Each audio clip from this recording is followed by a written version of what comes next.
Hi, I'm Lance Henriksen. You're watching Brian Lomax's Movie Talk.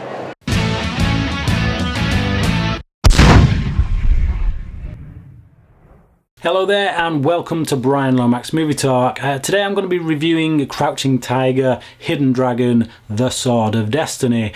Here's a film we never thought we'd get, a sequel to the 2000 smash hit Crouching Tiger, Hidden Dragon, one of my all-time favourite films as it happens, directed by Ang Lee. This one is directed by Woo-Ping Yuen, if I'm pronouncing that right, which I don't think I am, but he was an action choreographer on the original Crouching Tiger, Hidden Dragon. Now, the only cast member to return here is Michelle Yeoh, a really great Chinese martial artist slash actress, actually. Someone I've always respected. I've not seen a lot of her films, but whenever I've seen her in anything, I've always really liked her. Did we really need a sequel to this? No, is the answer to that. But if we were going to get one, I would have liked the return of Ang Lee. And I would also have liked the return of Zhang Ji, who was a real breakout star from that original film.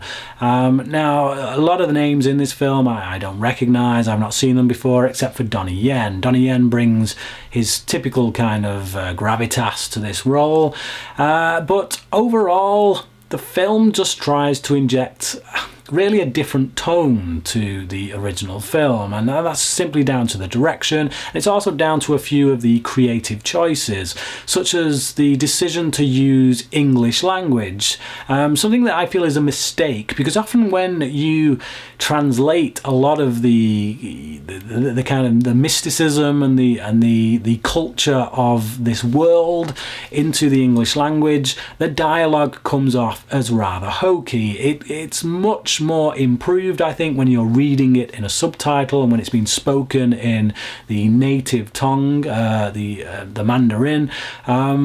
It comes across a lot better when it's that way. It's a bit more romantic. It's a bit more, I don't know, fairy tale-esque. Whereas here, when you're hearing these actors who are all speaking with different accents, because clearly some of these people, even though they may have Chinese cultural heritage, a lot of them seem to speak with an English accent. Maybe they've been raised over in England for a bit, some other accents as well creep in. Yeah, there's just a whole mix of accents going on, and when you're hearing some of this dialogue, as I say, that may sound good in Mandarin, but not so in English. Big mistake, I think, to make that decision for this film. And I think anyone coming to this film anyway is going to be a fan of the original. So if they can stomach it in the original, then why not just let them speak the Chinese language in this one? Beyond that, the story here is kind of some of the same stuff really that we're getting. It's still to do with the sword. Everyone's trying to get their hands on this sword, pretty much like the first film. And this film is actually based on one of 5 books, which I didn't know. I didn't know that the original Crouching Tiger, Hidden Dragon is based off a series of books, of which there were 5.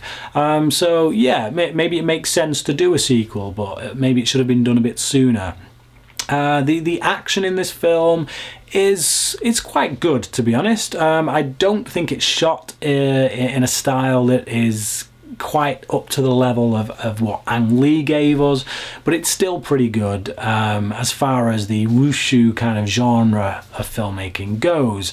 And that's really the problem here, in much the same way that the recent remake of Point Break kind of sabotaged itself by having that title, by being held up in close regard to the original.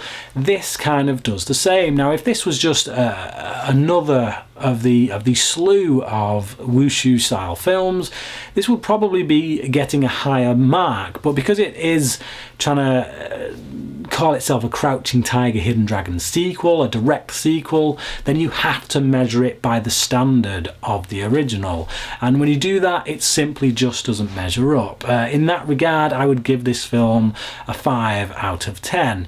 Like I say, if I was to measure this up to the standard of this kind of film that I've seen a lot of, then I'd say it's actually pretty decent. I'd give it a 7 out of 10. So if you want to split the difference, then I'm going to give this film a 6 out of 10. So if you've seen this film, please comment below and let me know what you thought about it. And how do you think it stacks up against the original? And would you like to see them adapt more of the books from this series, given the strength of this film, or the weakness, depending on your outlook on it?